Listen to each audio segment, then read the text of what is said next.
Okay. And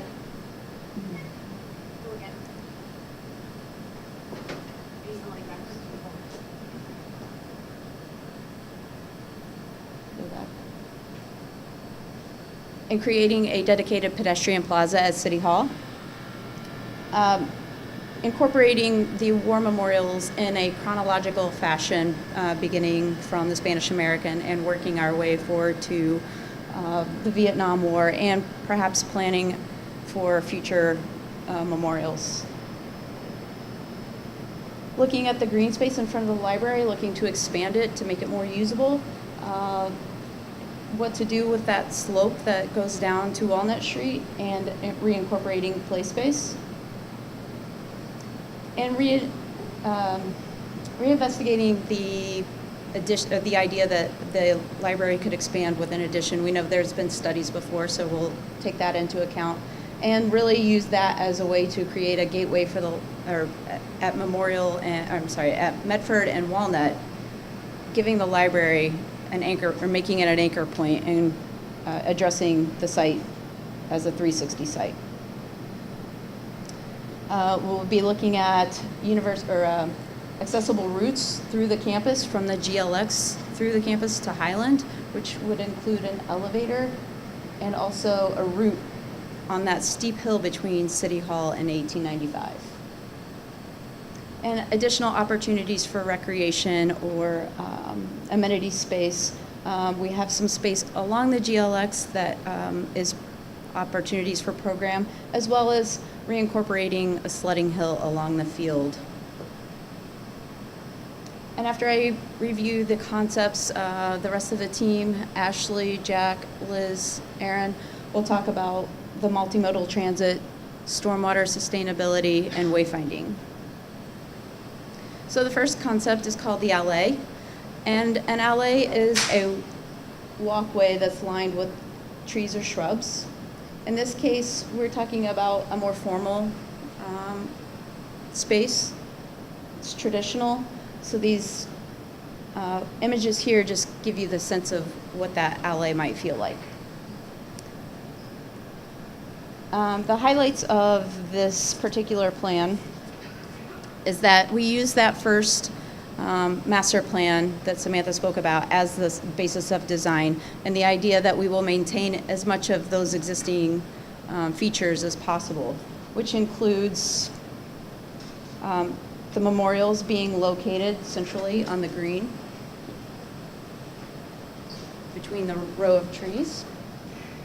The honor roll will stay in its current location near City Hall, though we will renovate it and make it accessible because it is currently not accessible.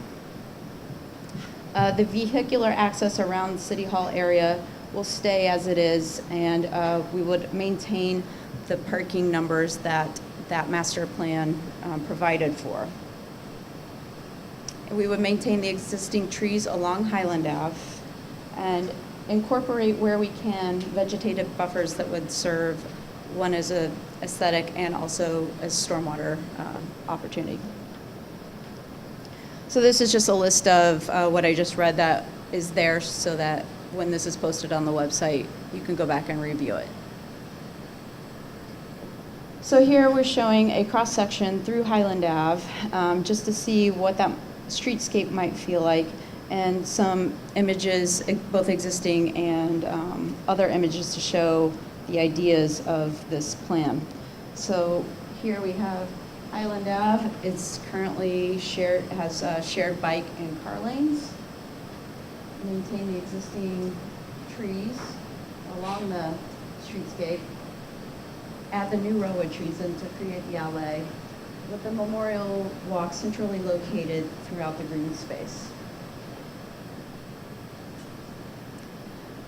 And in this case, I'm just taking a closer look at the library to show you a few of those features for that design. And again, this can kind of apply to all the concepts, but I just want to give you a chance to see a little bit up close. So we're looking at, expanding the more usable green space, terracing that slope to make it usable as well. So, it could look something like this. perhaps a patio for reading outside, perhaps with a cup of coffee. Again, recreating the play space near the library, because we know we have the other play area that's part of the high school scope, but also keeping it far enough away from the library that it's not disturbing to the library users. The second concept is called the Promenade. And a promenade is a long, wide path for a leisurely walk or ride. And so that's the concept here, is can we incorporate a stretch of the walkway to be friendly to both pedestrians and cyclists along the campus. And so what we will do here is essentially double the width of the walkway that would allow cyclists and pedestrians to share that space along Highland Ave on campus to give a little bit safer space for those folks coming to and through campus. And I'm going to assume cyclists, commuters who are just passing by would stay on Highland Ave. But this just gives an opportunity for families, small children, folks coming to the site, an opportunity to get off of Highland Ave and have a little bit safer space. In this case, the memorials come up to the walkway so that they are more directly engaged with the users of Highland Ave, and you have the opportunity to engage them directly from Highland. We will also have a vegetated buffer to help give them some respectful space to enjoy the memorials. The honor roll will shift location slightly from its current location to being aligned in front of 1895, and this would create a gateway into the civic core of campus. Vehicular access at City Hall, in this case, would realign with Prescott Street, slightly reducing the parking, but more importantly, giving City Hall more presence and allowing for that dedicated plaza space for events and things that happen here on campus. The big thing that this does that I know a lot of people will react to is we do remove all the trees along Highland, the existing trees, to create that wide promenade. But that also gives us the opportunity to renew the streetscape and put in newer, healthier trees and locate them strategically to encourage those campus entrances and corridors.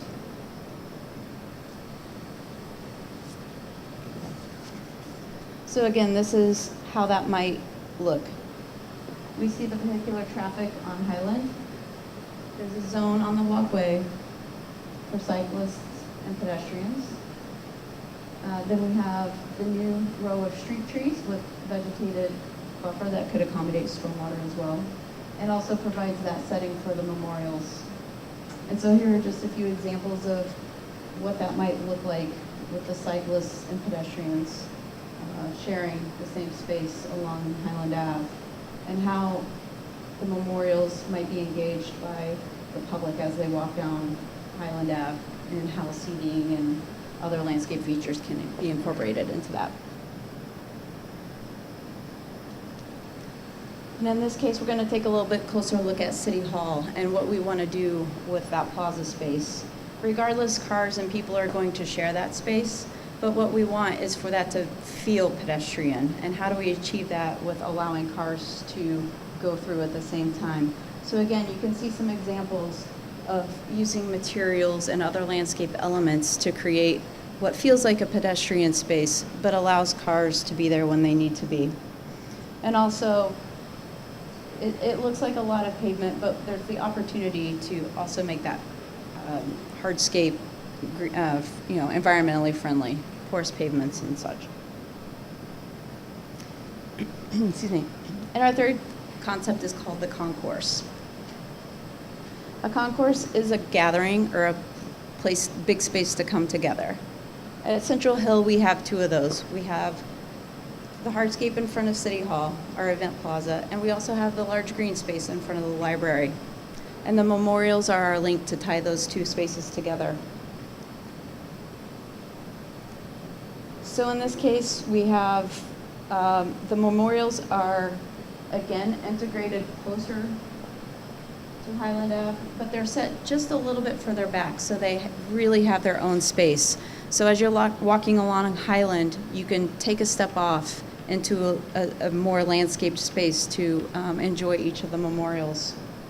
The honor roll, in this case, is relocated to in front of the War Memorial Building, becoming the centerpiece of campus, right here, and a gateway for the campus itself.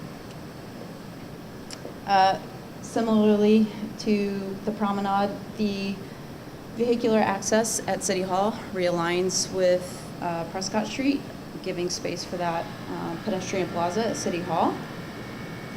And in this case, we are able to maintain almost all of those existing trees on Highland because we are not widening the sidewalk in the same fashion. So this really gives us an opportunity to do a lot of things, to maintain the trees, to get the plaza in front of City Hall, give a nice setting for the war memorials, and create those buffers for stormwater and aesthetics, etc. So here's what that section would look like. Highland Ave, we have our sidewalk, our vegetative buffers with our memorials nestled into the walkway, but still accessible from Highland. And you can just see the opportunity to create vegetative buffers. As pedestrians, you feel a little bit more offset from busy Highland Ave and set into the landscape a bit. So focusing in on that central green space with the memorials, it's just the images demonstrating how we achieve some buffered space. In this case, the walkway and their landscape.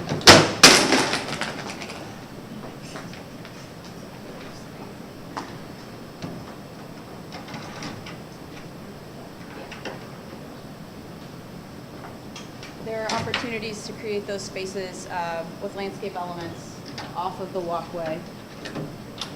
And then here's an opportunity to show you what the recreated honor roll would look like, and this is showing an interactive display. I know the Veterans Commission has been looking into that, and so I just wanted to show you an idea of what that could be. I'm really sorry, Mom. So Ashley now will tell you about some of those multimodal transit opportunities and what they've been researching since we last met. Yeah. Thanks. I'm going to also stand close just in case. So as Laura was saying, we've been looking at the transportation options. So walking, biking, driving, transit, how are folks getting here, and what are some of the impediments that they're running into that we could work with to make Central Hill Campus a little bit easier to get to. So this map shows, and it looks like a big spaghetti of lines, but it's showing all the various ways that you can get to the campus currently. And then also we've got the GLX drawn in there and the future community tab. So this is walking in black. We've got a bunch of bus routes that are drawn on there. Some of the bikeways, so bike lanes and some of the neighborhood greenways that are there. And then obviously we've got quite a street network to drive on. In terms of driving, right now we all know School Street. It's very steep and it's one way heading south. And the city has a plan that in order to ease some of the congestion around the city and to make driving a little easier, looking at taking School Street from one-way to two-way. And so our recommendations that we're building towards as this plan comes to fruition is taking that into account and looking at what we can do with School Street if it's in a two-way configuration. So another thing that we're looking at is, and this is both in terms of driving and for walking. Right now, the campus is lined with sort of triangular configuration of streets. And that's great for driving. You know, we've got these straight shots here, and here's School Street. For walking, though, it sort of limits the options for where you can cross and get over to the campus. So at the signals, we have crossing opportunities there, and we have the Midblock Crossing at Vinyl Street right now. But other than that, there's not a lot of opportunities to cross the street and safely contend with vehicle traffic. So we're also looking at that. Walking, we're looking at some of the options that we have. So in addition to the intersection crossings, we've been looking at where we could put some other mid-block crossings along Highland Avenue. We're proposing one here at School Street so that you don't have to go all the way up to one signal or the other and climb that hill. We're also looking at what improvements we can do to the intersections at Walnut Street and then also at Medford and School. And I'm sure you're all very familiar with the Gilman Square project that will be coming as part of GLX, and they have plans in place for the intersection at Pearl and Medford for that as well.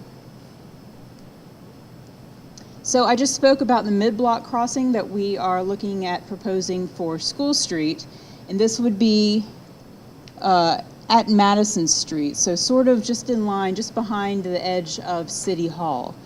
And because it would be a safer transition if we raised that crossing, we're looking at proposing a raised crosswalk at this corner.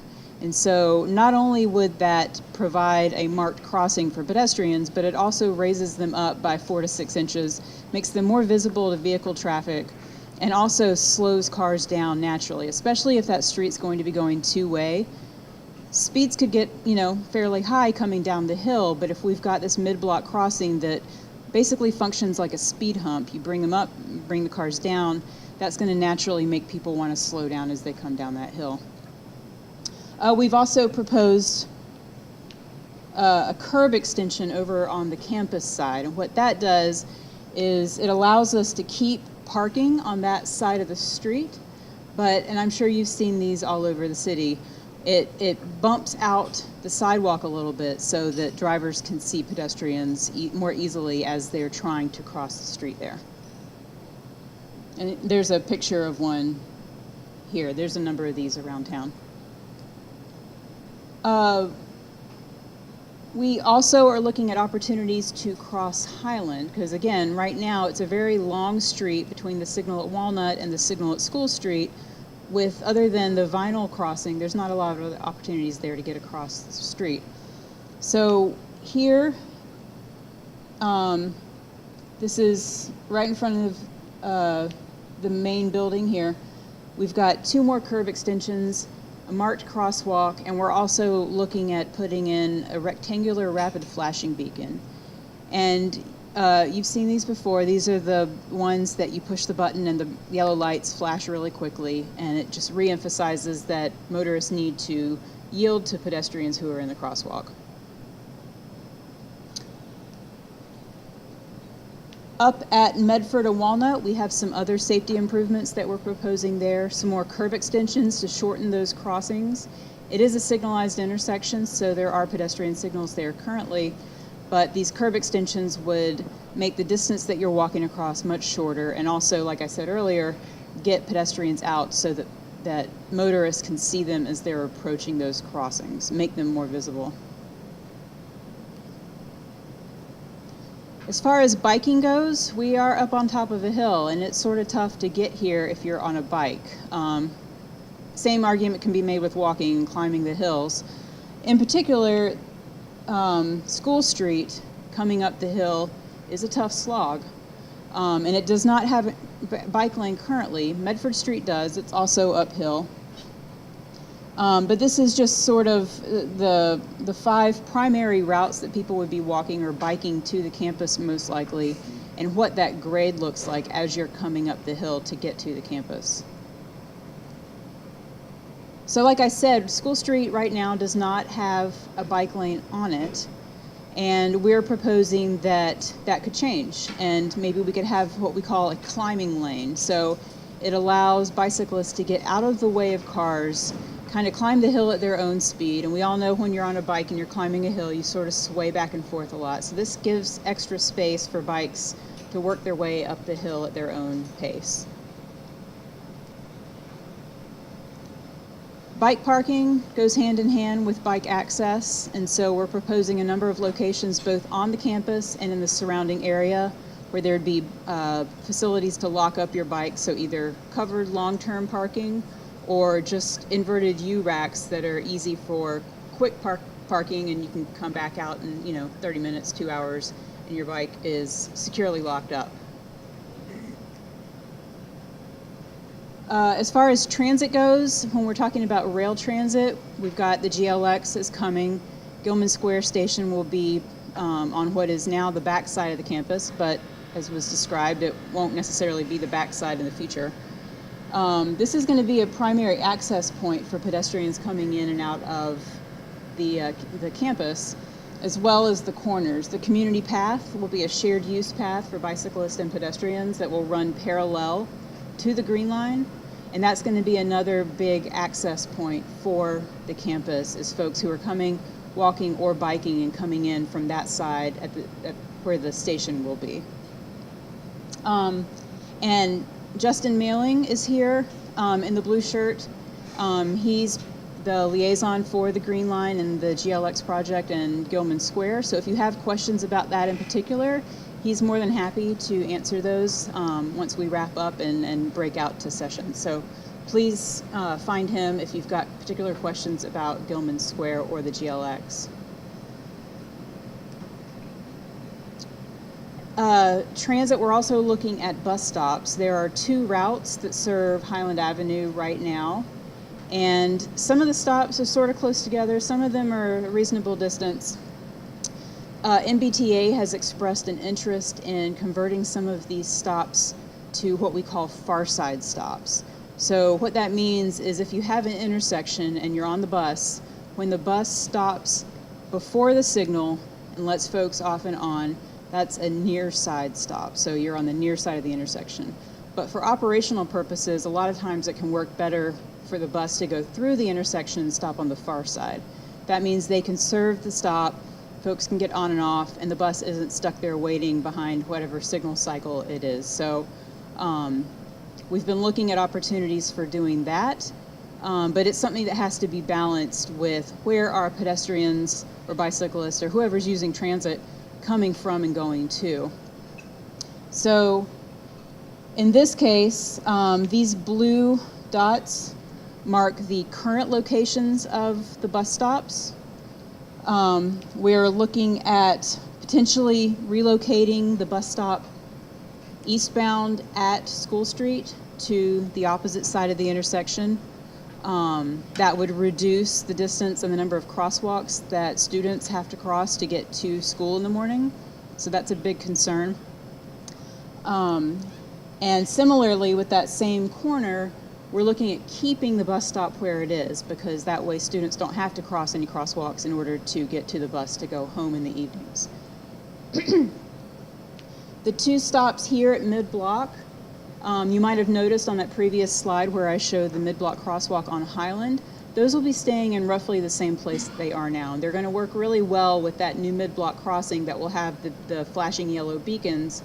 That's going to be one of the safer places to cross the street. And so if we have the bus stops there, that's just a natural place for folks to go behind the bus, cross the street, and have easier access there. Down on this end, we're still working with the city and with MBTA to figure out what the best configuration is going to be down there. These 2 stops here between Walnut and that corner, 350 feet is pretty close for 2 bus stops to be next to each other. So we're looking at what the opportunities might be for that location, but it also depends on what happens here at Walnut. And so right now that's going to depend on some of the traffic analysis, some of the other factors that go to play with that decision. We want to get people to the library easier, but we need to figure out what's going to be the best combination of doing that while still balancing traffic safety. So, as has been mentioned, we are still collecting information and we still really want to hear from you all. We have a Wiki Map that is up and active, and these are some of the points that your neighbors have put in so far.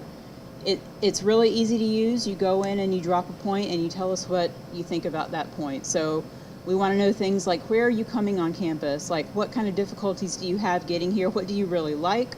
What do you not like so much about your trip to and from the campus? So please come check out the Wiki Map. You can link to it from the project website on the city's website for the project. And we just want to hear everything you have to say. You can come back to it if you want to. If you think of something later, it'll remember you and you can go back and add things. If you think of something tonight, after we've done the breakout sessions, please, this is a great place to drop that information. And with that, I'm going to turn it over to Liz to talk about sustainability.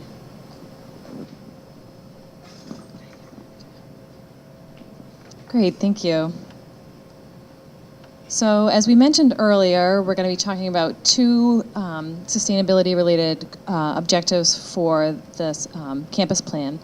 One being related to the goal of creating a carbon-neutral campus, and then the other one addressing stormwater runoff. So I'm going to talk about the carbon-neutral goal, and then Erin's going to talk about stormwater after that. So there's two main pieces of this goal, and one, we need to really think about how do we minimize the energy use associated with the buildings on the site, and then how do we provide the energy that remains through renewable sources. So we need to kind of get our arms around, you know, how much energy are we using and how much could we potentially produce. So one metric that we use to think about this is called energy use intensity. So if you took all of your electric and your gas bills from your house for a whole year and divided by the floor area of your house, that would give you your energy use intensity, or EUI. So for the City Hall, which is about 38,000 square feet, the current EUI is 95 kBtu per square foot per year. Now what the heck does that mean? Is that good? Is that bad? I don't know. So we look to a couple of sources of data to get an understanding of how the buildings are performing. One of those is the Boston Energy Reporting Disclosure Ordinance. So Boston now has a database of all of their buildings they're required to report. So office buildings in the 20 to 40,000 square foot range in Boston are at around 74 kBtu per square foot per year. The other source of data is a federal database, the Commercial Building Energy Consumption Survey, or CBEX. This one's a little bit more dated. It's from 2003. So the average there is about 105 kBtu per square foot per year. So right now, City Hall's kind of right in the middle of that. The 1895 building currently is not a standalone building because it's part of the high school, so we don't have data specifically for that, but we would anticipate that it would be sort of performing in around the range of the City Hall and also have similar targets for the City Hall going forward. The library, current EUI is 72. The CBEX database is 123, and the BERDO is 92. So the library is actually performing pretty well currently. Now the high school, as you know, is currently under construction. The previous EUI is 58 kBtu per square foot per year. And we did a lot of energy modeling to kind of help inform our design decisions. Based on that modeling, we're anticipating that once the building is operational, it'll be performing around 40 kBtu per square foot per year. And the way that we sort of approached the energy goals for the high school was to focus on creating a high performance enclosure, so really well insulated walls, roof, high performing windows, and that helps to really bring down the energy needs of the building in terms of heating and cooling. And then we provide those energy needs with very efficient systems.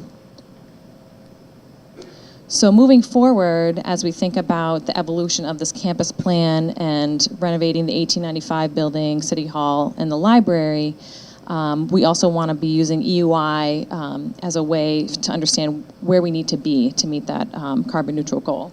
If you look at other examples of net zero energy buildings in the Northeast, for new construction, they tend to be performing around 25 kBtu per square foot per year. Now, since we're dealing with existing buildings and there are some constraints with that, we would be looking to target something like 35 kBtu per square foot per year. One thing in particular, we're dealing with masonry buildings, so you can't necessarily add a bunch of insulation to masonry buildings without creating moisture issues.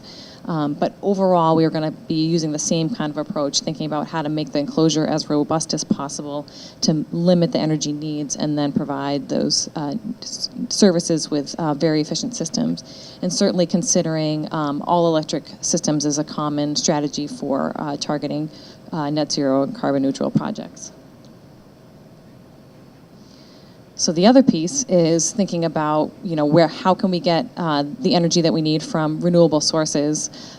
So without going into this in great detail, we are considering a whole array of potential energy sources, and anybody who wants to sort of dig into this and talk about the pros and cons or understand advantages and disadvantages in this context for any of these, you can feel free to come and chat with me afterwards. What we think is probably the most likely is using solar photovoltaic panels. And this is just to give you an idea of, if we looked at sort of all these rooftop areas and site areas as potential locations for PV, covering all of these surfaces with PV would provide enough energy to make just the city hall net zero. So it's really a very challenging problem, and that's based on that new EUI of 35. So this is a challenge that is going to require that the city is purchasing renewable power from the grid in order to make the campus carbon neutral. And with that, I'm going to turn it over to Erin to talk a little bit about stormwater. Thanks, Liz. I'm Erin Prestilio, civil engineer with SMMA. I'm here to talk to you tonight a little bit about stormwater. I want to keep this pretty brief, not to downplay the challenges of stormwater on this site, but it's pretty straightforward. Last time we talked about the stage we set with the high school project and the stormwater management, the BMPs that we're proposing as part of the high school project. Those are green roof areas, porous pavement, infiltration systems, rainwater harvesting tanks, highlighted on this plan that you see here. And last time we talked about how we can expand these systems, which makes stormwater management part of the Central Hill that much easier for us. So talking about expanding the porous pavement areas, adding on to the rainwater harvesting tanks to supplement for irrigation, potentially use for toilet flushing within City Hall, 1895, or library, adding on to our infiltration systems, and then also looking at more opportunity to infiltrate and improve water quality through bioretention. There's some great benefits to the stormwater, but also would add some benefits to the pedestrian experience along Highland Ave as well.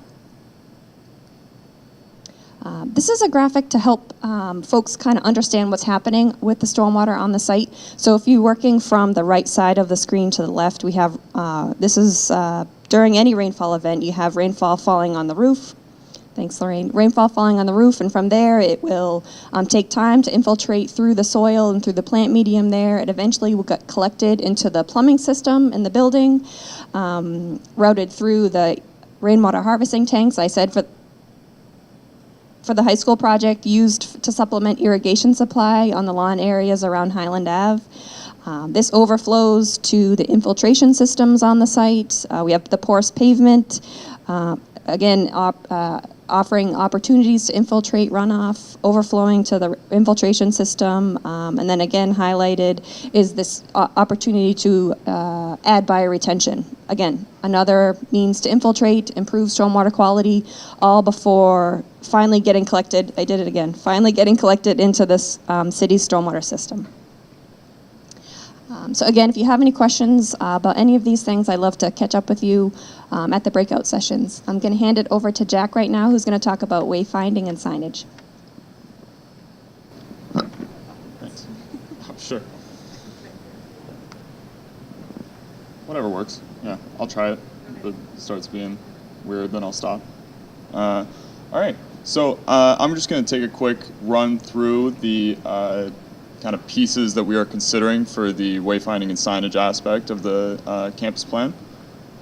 Our kind of three major goals, I would say, starting off with creating a real unified campus feel, as well as making sure that people are able to find where they're going when they get to campus, especially with all of these sort of new activities and expanded community areas on campus. We want to make sure that, obviously when people get to campus, they can find where they're going.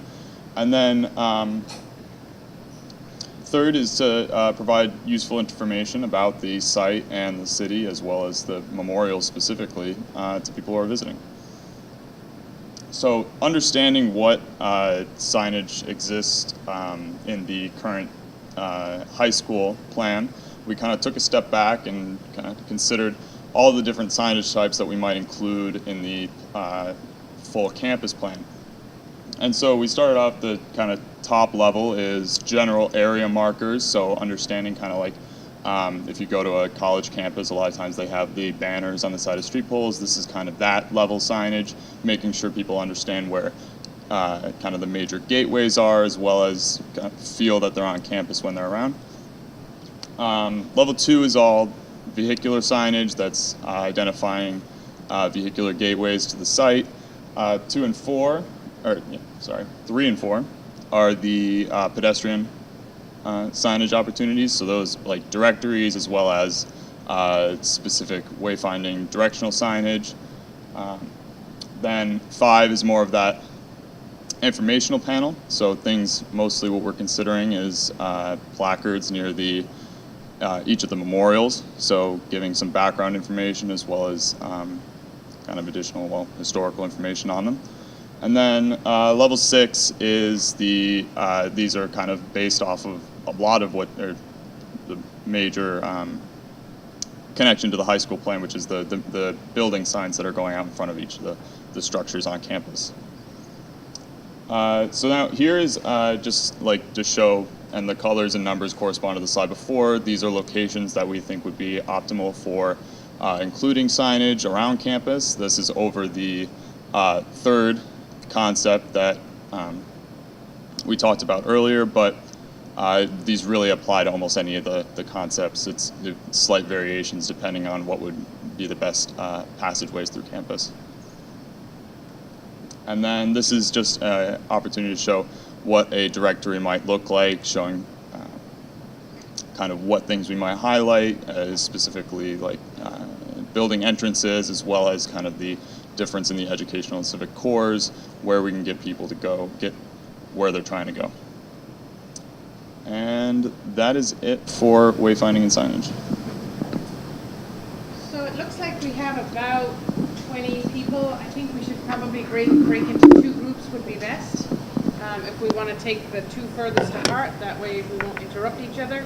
Our team will break up so we have coverage for all of our topics at each table. And maybe if I work with the city crew, we can break up a little bit so we also have coverage. So find your way to either the one on the very left or the one on the very right, and I'll try and make sure we have about 10 at each.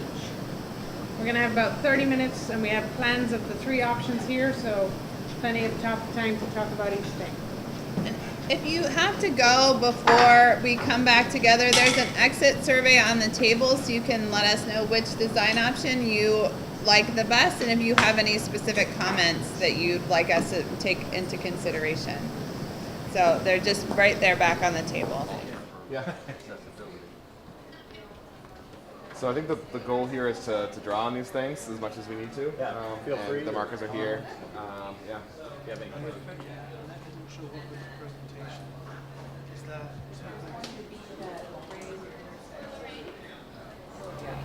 So that's like where the gas station is? The gas station is like right here. Can I write on this? So what separates the train station It's going to be from- more like that, unfortunately. There's a large retaining wall. they're still right trying to here. figure it So out. it's a pretty big grade difference. You Oh, drop I down know. by 10, 12 feet, I if not live on more. Full Street. Here's the stairs that Yeah. you'll use to climb This is a bike cage. The exact location of this is yet to be determined, but it's going to be around here. And then otherwise, there's a large retaining wall, so this it one will they're be back a right drop there. off. And I think that's where some of the art is kind of going and things like that. So trees, but a significant, more than a handful of mature trees. I know that that's a hot topic in the city these days, around the city. My office is transportation as well as the forestry and parks division. So other people in my own, my own workspace will be curious about the answer to this. But I'm curious about it. I think that's one big star we should put up here is whether or not that element of this plan is something we should keep or remove. So we just wanted to do a quick report out so that both groups kind of knew what the other one was talking about and if there were any overwhelming preferences. Our group did not have overwhelming preferences. We liked pieces and parts of all of the plans. There was a lot of discussion about transportation. Just a clarifying statement that the bike walkway along Highland would have visual separation but not physical. The memorials was a concern. The proximity to Highland, it was preferred to have them a little bit more set into the project, similar to option 1, but still looking at maybe having a promenade. We also talked about, let's see, that if you do have the promenade, there's less green space and what the trade-offs are there. That you're losing the green space and the trees. And then we had also, one representative had also mentioned that they didn't necessarily love the existing trees on site, that they do kind of create this visual buffer along Highland, that they're kind of large and imposing, but that it might be nice to open up the campus. Historically, it had been a little bit more open, that there might be opportunity to bring in some young trees and create the view corridors that we had talked about. There's, again, mention of the memorials, and we really liked the memorial, the honor roll located right on the War Memorial building, that it gave it a certain importance and prominence. And the idea of having 5 different flagpoles for the areas of service, and the idea of activating the library space, the amphitheater is more usable. That was a big pro. One comment was also that anything that is equitable in terms of transportation modes, walking, biking is a huge benefit. So that was speaking to the promenade and the enlarged walkway. So again, there's kind of pieces and parts of all of them. We didn't necessarily vote on one overall. We also have sheets on the table that we're going to ask people to kind of select if there is a preference that they didn't maybe want to share with the group, and then write comments. It gives us a little bit more direction, or if there are pieces and parts like I had mentioned, you can report that out individually as well. And so Laura will talk about group number 2. Thank you. So similar to group 1, our group didn't necessarily have a strong preference for one concept over the other either, but we did have some feelings about different parts and pieces of the concepts. So again, starting with transportation, we were happy to see that we're studying bus stop locations and how that affects travel to and from the site, as well as signage and being able to find your way around campus. Again, with regard to transportation, concern for the bus users who live in the tower at Walnut, and if losing one of those stops that are located very close to each other will have an impact on those residents.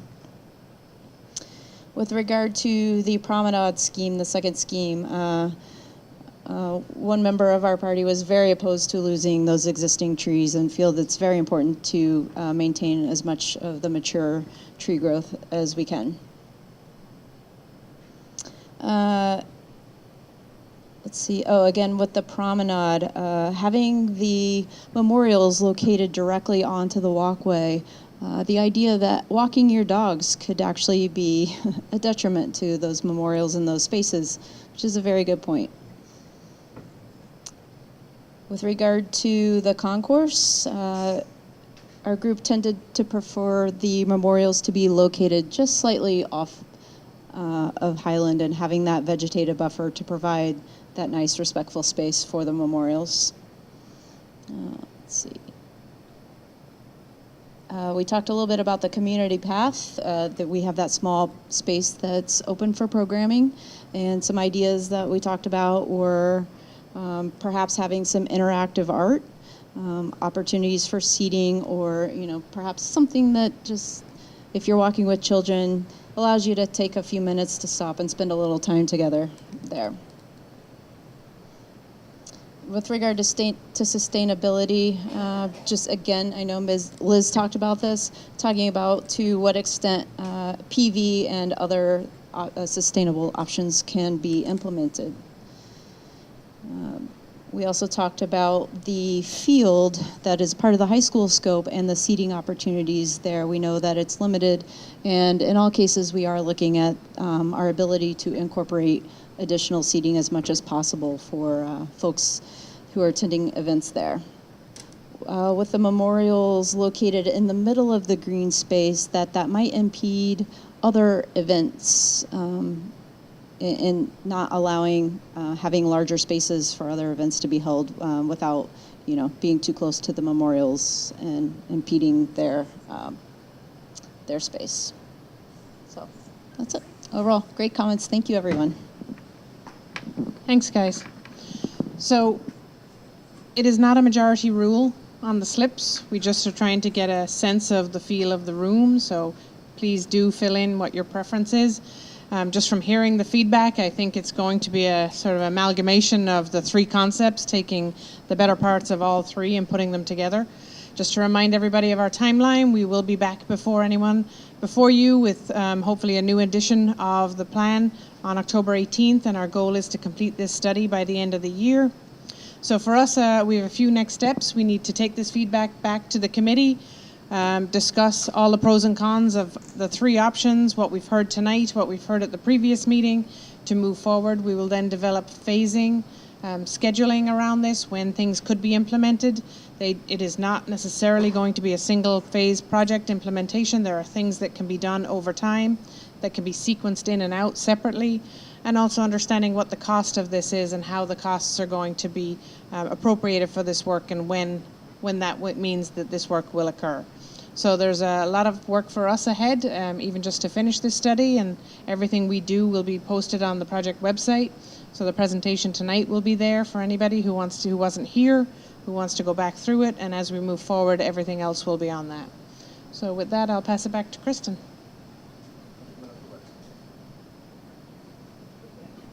Thank you. Perfect. So on this slide, you'll see Central Hill Campus Plan is the URL that you'd go to if you wanted to see these slides again.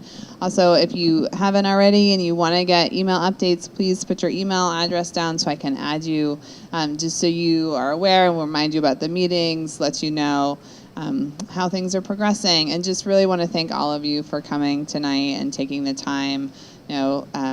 You have a lot going on. There is a lot of competing events in this city, and we really appreciate that you took the time to share your input with us. It's really useful to us, and we hope you'll see some of your really good ideas and be excited about them even more when we come back together on October 18th. So hopefully we'll see you all then. So thank you very much.